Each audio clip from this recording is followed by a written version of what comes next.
miedo es una respuesta autónoma e inmediata a un estímulo. Un vacío en las tripas, un subidón de ansiedad que se siente en el pecho. Las palmas de las manos sudan, los pelos se erizan, la visión se agudiza, las rodillas tiemblan y el nerviosismo aumenta. Así responde el cerebro cuando detecta una posible amenaza. Generalmente catalogamos muchas cosas como peligrosas y compartimos este juicio. Todo lo que suponga una amenaza puede causarnos miedo. Por esa razón, algo desconocido o paranormal puede despertarnos de esta emoción. El miedo es experimentado por muchas especies. Los humanos incluso venimos al mundo sabiendo estar asustados, ya que nuestro cerebro ha evolucionado conservando este instinto, que sin dudas mejoró nuestra capacidad de supervivencia en la naturaleza. Aunque todos sabemos lo que es estar atemorizado, la experiencia es subjetiva y personal. Algunos se asustan viendo una película de terror, sentirán nervios en la oscuridad durante esa misma y hasta varias noches. Otras personas pueden ser mucho menos impresionables, lo que implica que para asustarse igual que los demás necesitan algo más amenazante, aunque no podemos medir la intensidad con la que se siente el miedo ni otras emociones. El comportamiento de las personas a nuestro alrededor influencia mucho nuestra reacción. La expresión de miedo en el rostro de otra persona es suficiente para aterrarnos, ya que una amenaza para los demás también lo puede significar para nosotros.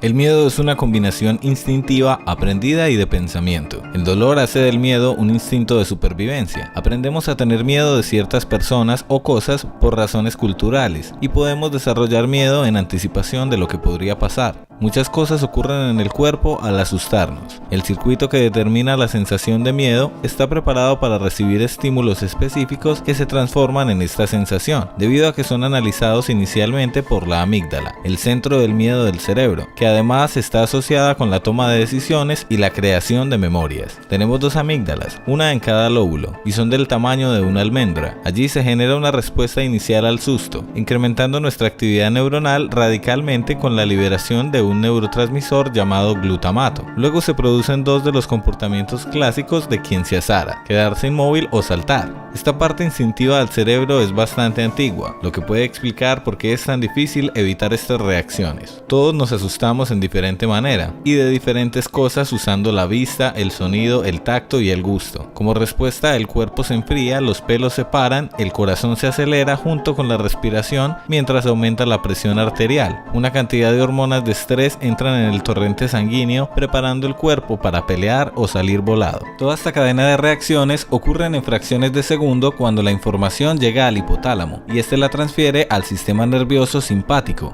La señal baja por la espina hasta las glándulas adrenales, que liberan cortisol y adrenalina, responsables de darnos energía extra para sobrevivir. Estas hormonas también se encargan de mantener el sistema simpático encendido y nuestro instinto de pelea o escape atento. Cuando la experiencia termina, el sistema nervioso parasimpático es el encargado de llevar al cuerpo de nuevo a un estado de reposo. Pero el miedo no es del todo malo. Aunque está asociado con situaciones incómodas que queremos evadir, también nos gusta sentirlo. Nos resulta bastante divertido siempre y cuando sepamos que estamos a salvo. Esto es debido a que después de experimentar el miedo sentimos una clase de euforia, que se da como recompensa por haber sobrevivido a algo traumático. La capacidad de sentir miedo está programada en nuestro cerebro. La carencia de miedo es señal alarmante de daño cerebral. Un susto puede dejar marcas permanentes en la función cerebral que pueden requerir de ayuda profesional. Puede ir desde la fobia, el estrés crónico, la ansiedad, la preocupación constante, inseguridad diaria, entre otras que afectan la salud física y mental con el paso del tiempo. Mientras más asustados estemos, peor se verá nuestra situación. Existe un proceso del pensamiento llamado potenciación, en el cual nuestro miedo amplifica nuestra recepción de cada estímulo. Puede cambiar nuestra percepción del tamaño y el detalle, además causar distorsiones espaciales. Muchos también experimentan una distorsión temporal, generalmente en estados de pánico, como si todo ocurriera en cámara lenta. Esta es una ilusión causada por la creación de memorias. Mientras más memorias tengamos de un evento, más creemos que este tardó, y en una situación de mucho estrés creamos muchas más memorias. Podríamos incluso morir de miedo. Algo involuntario ocurre en el corazón cuando nuestro instinto de alerta se activa, debido a que el cuerpo necesita necesita fuerza extra, nuestros latidos se intensifican debido a una inyección de calcio aplicada directamente en sus células. Si una persona no se calma en una crisis, seguirá bombeando adrenalina y calcio a su torrente. Su corazón se hará cada vez más pesado, llevando a la caída de presión, luego a la inconsciencia y por último a la muerte por fallo cardíaco. Los miedos cambian con la edad. Cada generación tiene diferentes miedos, dependiendo de sus experiencias. A medida que el cerebro se desarrolla, experimentamos distintos miedos. En los niños es común el miedo a los extraños, a la oscuridad y a la separación, luego a los objetos específicos y a escenarios. Durante la adolescencia los miedos se centran en las experiencias sociales, y en la adultez el miedo se vuelve más abstracto, como el miedo al fracaso. El miedo nos hace correr, gritar, temblar, y a la vez nos inspira crudamente a sobrevivir. Si te asustó el video, déjanos tu pulgar arriba. No olvides compartirlo para llegar a muchas más personas. Coméntanos sobre qué te pone los vellos de punta. Y suscríbete para muchos más videos. Tu cerebro y nosotros te agradecemos por ver.